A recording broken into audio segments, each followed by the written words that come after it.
in small town Arkansas, and I am showing you how to make some fried potatoes. So I've already started washing a couple, but you want to first get a huge bag of potatoes like this.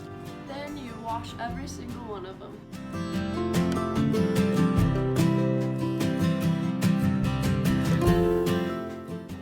Next, after you've washed all of the potatoes, you're going to cut them.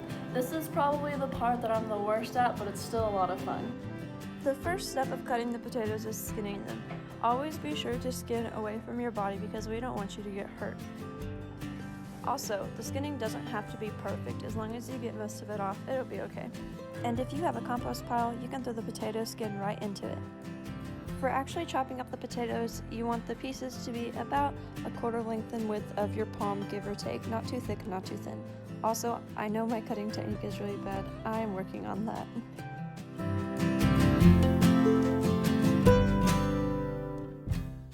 Next, put in about 3 good dollops of coconut oil into an electric skillet. Hi,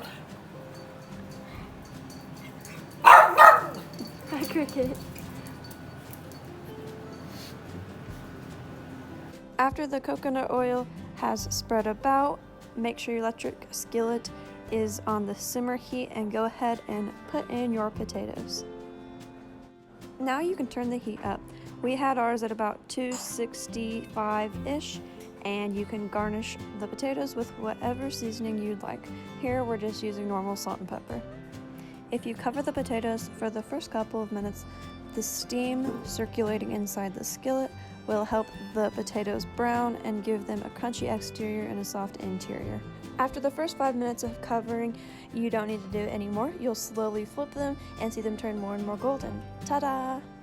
Always be sure to put a paper towel onto a plate to soak up the excess oil before you serve them. Next, go ahead and place all the potatoes onto that paper towel and a plate. And now you are ready to serve. Use ketchup, ranch, whatever sauce you want. Thank you so much for watching and stay tuned for more videos.